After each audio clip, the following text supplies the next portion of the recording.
బాధ అంటే ఏమిటో భయం అంటే ఏమిటో తెలిసింది. తన కొడుకు చచ్చిపోయాడనేటప్పటికీ ఇంకా ఎవరిని పంపాలో అర్థం కాక ఇంద్రజిత్తు వంక చూశాడు. నిన్ను పంపకూడదు, కానీ నిన్ను పంపక తప్పటం లేదు ఇవ్వాల, అందుకని పంపుతున్నాను.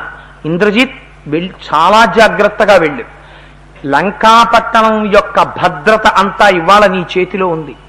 చాలా జాగ్రత్తగా ఒక్కసారి అస్త్రాలన్నీ మననం చేసుకుంటూ వెళ్ళు, మంత్రాల్ని వెళ్ళి ఎలాగైనా సరే ఆ హరివీరుడి యొక్క వేగం తగ్గించి పట్టుకుని తీసుకురా. అవకాశం దొరికితే సంహరించు, బయలుదేరమన్నాడు.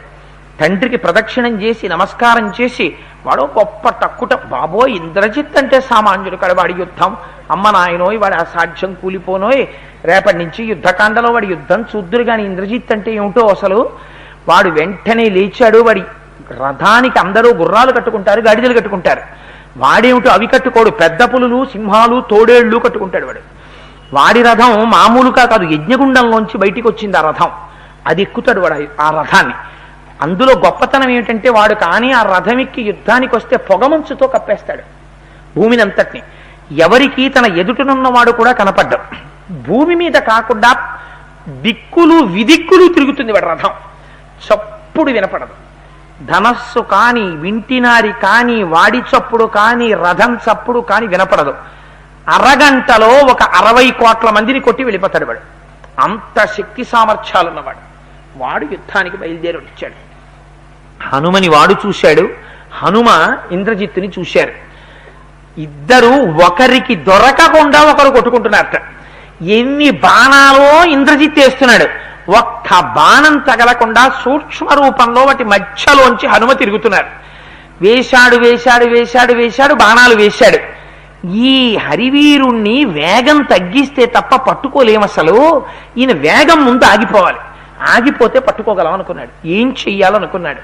తత స్వాయంభవైర్మంత్రం బ్రహ్మాస్త్రభిమంత్రితం హనుమాన్ చింతయామాస వరదానం పితామహాత్. ఒక్కసారి బ్రహ్మాస్త్రాన్ని ప్రయోగించాడు. బ్రహ్మాస్త్రానికి కట్టుబడ్డం వల్ల స్వామి హనుమ నేల మీద పడ్డారు. ఆయనకి జ్ఞాపకానికి వచ్చింది, నాకు పితామహుడు చతుర్ముఖ బ్రహ్మగారి యొక్క అనుగ్రహం ఉంది, ఏ అస్త్రానికి నేను కట్టుబడను.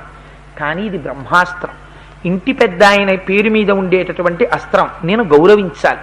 నేను ఆయన్ని తలుచుకుని నమస్కారం చేయగానే ఇది నన్ను వదిలేస్తుంది, నేను చెయ్యదు. కానీ నేను కొంతసేపు దీనికి కట్టుబడి ఉంటానని అలా ఉన్నారట. ఈలోగా ఈ రాక్షసులందరూ పరిగెత్తుకొచ్చేశారు.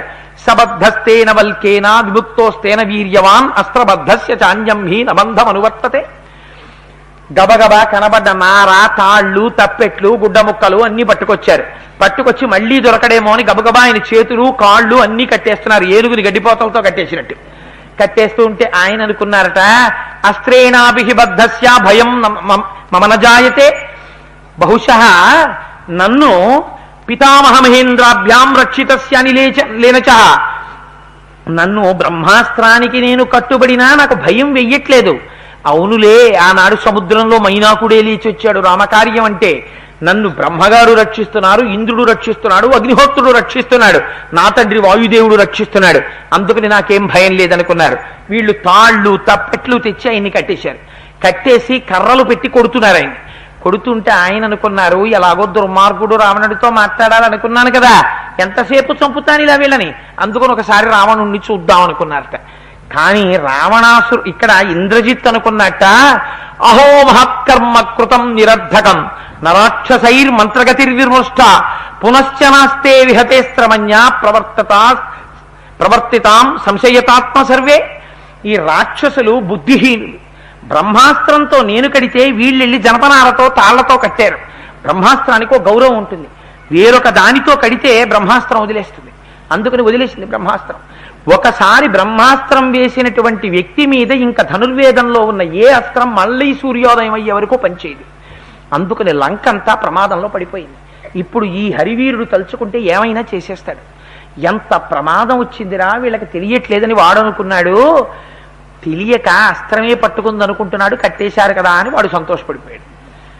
ఈయన్ని ఈడ్చుకుంటూ తీసుకెళ్లి నిలబెట్టారు. ఏదో ఆయన ఇలా తోక చుట్టుకున్నారు, తోకెక్కి కూర్చున్నారు. అలాంటి పిచ్చ పిచ్చ పనులు హనుమ చెయ్యరు. ఆయన నవవ్యాకరణ పండితుడు, బుద్ధిమతాం వరిష్టం. మనకున్న పిచ్చ పిచ్చ ఆలోచనలన్నీ హనుమ మీద పెట్టకూడదు. ఆయన్ని తీసుకెళ్లి నిలబెట్టారు.